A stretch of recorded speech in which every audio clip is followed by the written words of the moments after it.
Hey, what's going on, everybody? My name is Christopher Chu, coach and founder of the Hero's Journey Experience, which is a men's-only ayahuasca retreat held in South America.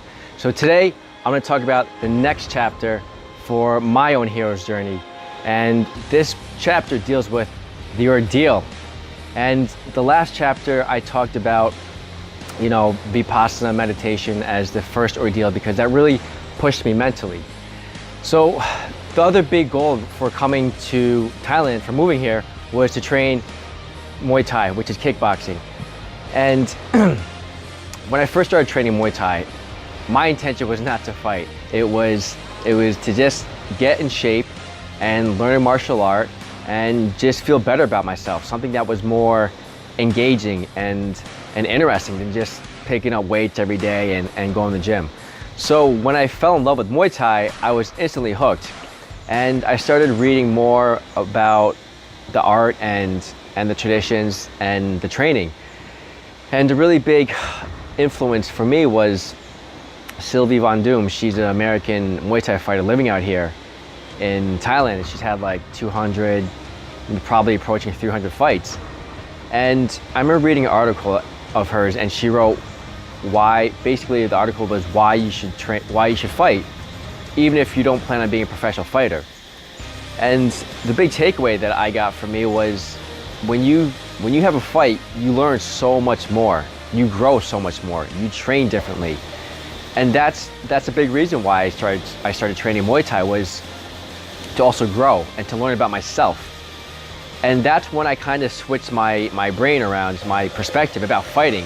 Because before that, I'm like, oh, fighting is just, fighting. It's just, there's not much that I could take away from it. But after reading the article, I realized that if I really want to learn about myself, this is a really good opportunity to have my first fight.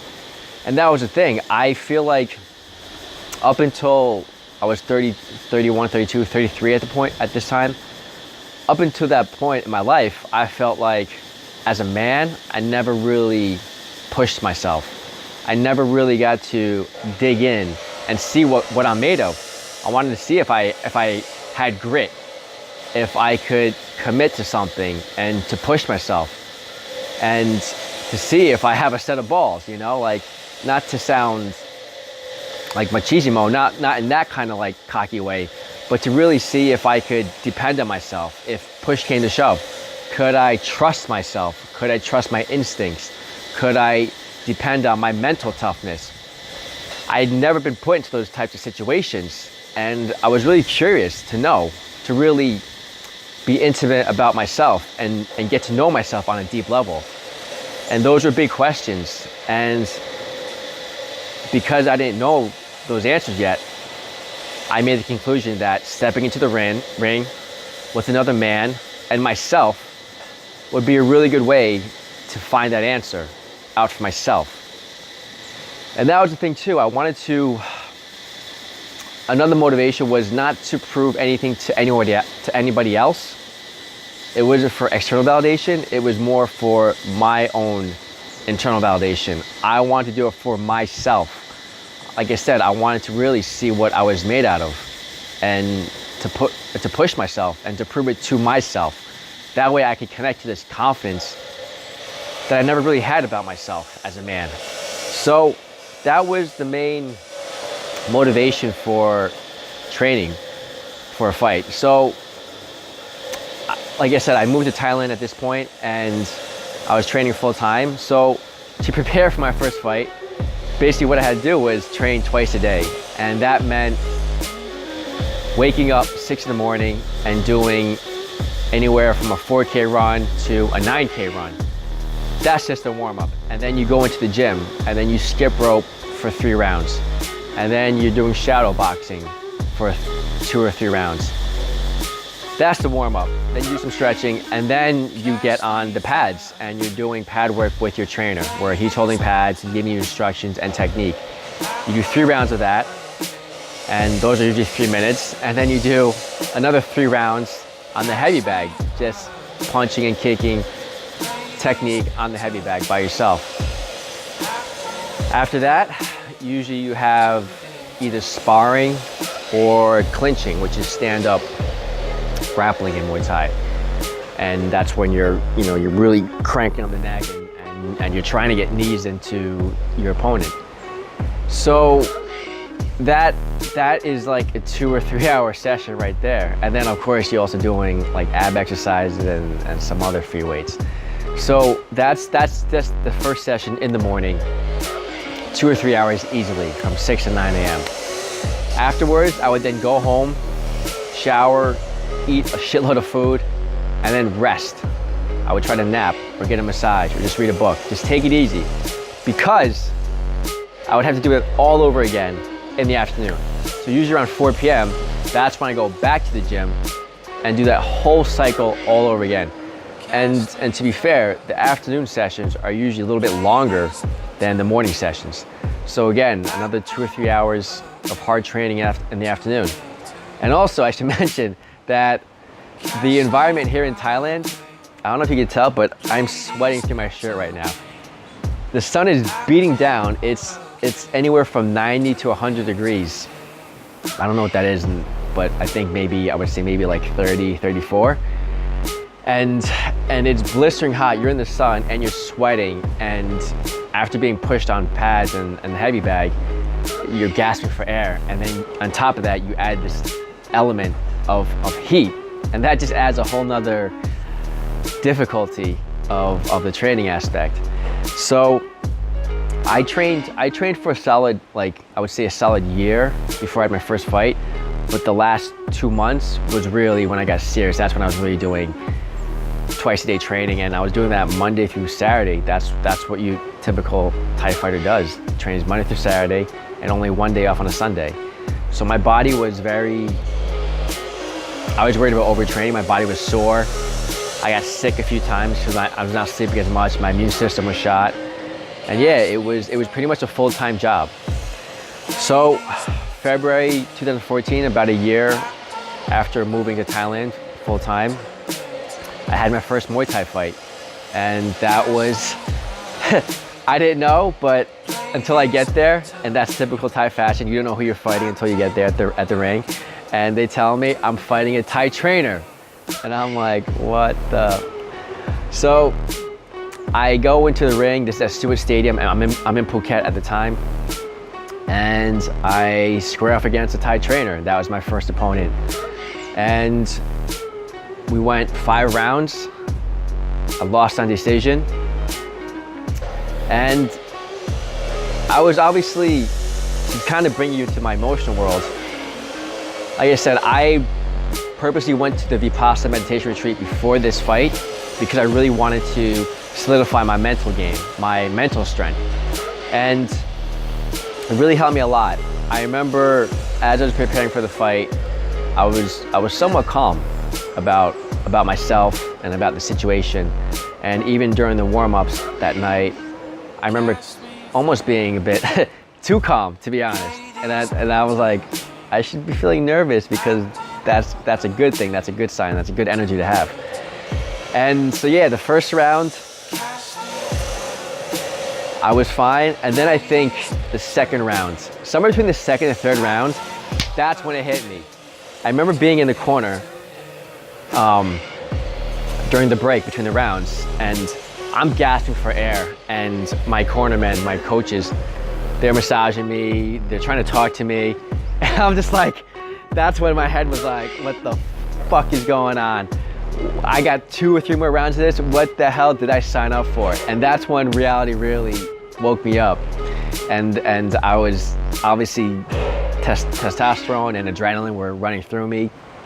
And I just remember, yeah, being like, shit, I'm actually in a fight now, I gotta fucking get through this. So yeah, that was, I remember that point, and so yeah, I end up somewhere in the fight, I also either dislocated my shoulder or tore my rotator cuff. So yeah, it was a tough fight. My biggest fear was not actually being punched, but of giving up, because I remember seeing other fighters in their fights, and sometimes it looked like guys would give up the fight.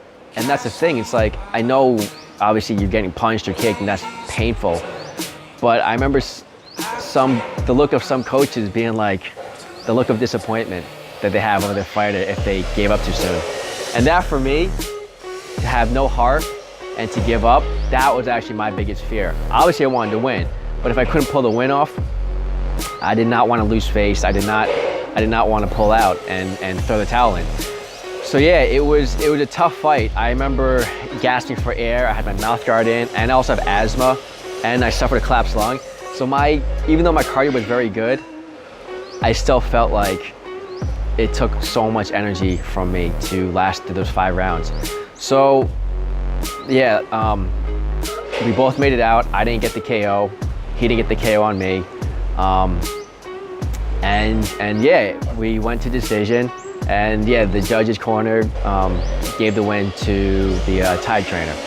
So I was happy, to be honest, like not happy that I won, but like looking back, I'm like, you know what? I'm actually kind of grateful for the experience of going 5 rounds toe to toe with another Thai trainer, because from that, I was able to learn that I'm a tough motherfucker. I'm not gonna give up.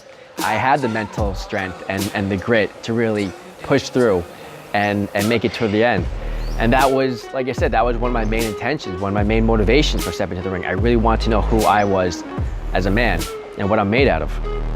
So that, I think that was probably one of the big takeaways of going through this ordeal.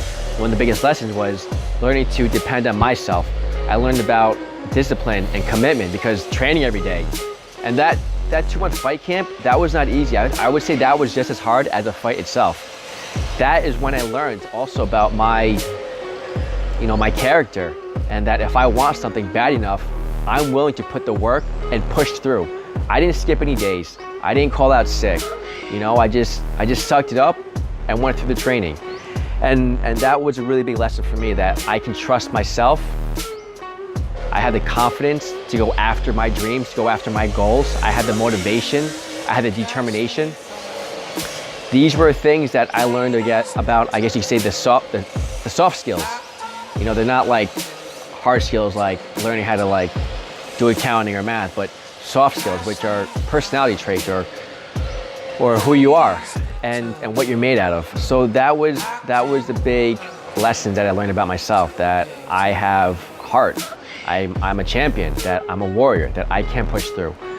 So yeah, that was the biggest thing that I learned about myself. And yeah, that was the ordeal, the second major ordeal that I went through in Thailand. And that really gave me confidence to continue walking this path, to continue going this hero's journey, because life is not easy. There's always gonna be shit thrown at me. So going through that fight really gave me another part of my solid foundation to continue learning and growing. So I wanna just kind of give you guys something to take away from this yourself as well. I want you to think about how you can step out of your comfort zone, how you can push yourself, how you can learn about who you are as a man, and maybe even develop mental toughness and grit and fortitude. So one suggestion is take up martial arts. Go try something new. Get out of your comfort zone. I had no background, and when I went to the first gym, I was intimidated. I saw other guys kicking the shit out of pads, and I'm like, that's a bad motherfucker, that's not me. And yeah, I didn't feel like I belonged there. So I want you guys to do something. I want you to try something new. Whether it's I would say start with either Muay Thai or Jiu-Jitsu is another good martial art to start out with. Judo, wrestling, grappling, whatever. Try something new. Even maybe if you want to try, some other, like dancing or rock climbing or skydiving, do something that scares you, because that's what it was for me. I was scared to step into the ring at first. I'm not gonna fucking do that. I might get hurt, I might get killed.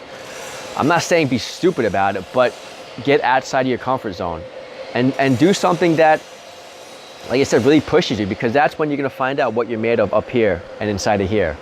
So really cultivate that mental toughness. So try something new, get out of your comfort zone, and be creative. There's no right or wrong way to do this, but that's part of the hero's journey, which is confronting difficulty of facing conflict head on.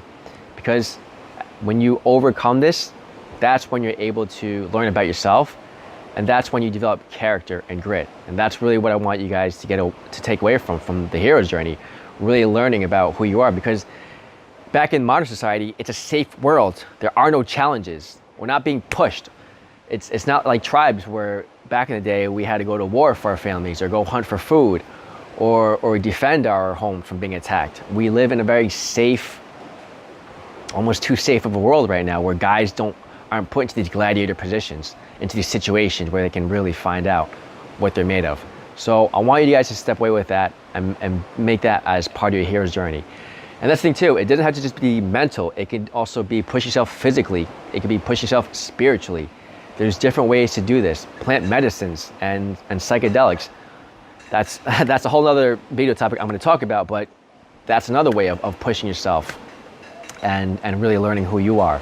So yeah, just have a thought about that. Leave some comments below about what you think would be of a good way to push yourself. Throw some suggestions in. Let me know if you have any other questions. I'm here to help you guys. So that's it for today. That was the second ordeal. I'm going to be talking more, making more videos. So please hit the subscribe button and just interact with me. I love hearing feedback. All right, much love to you guys. I'll talk to you later. Peace.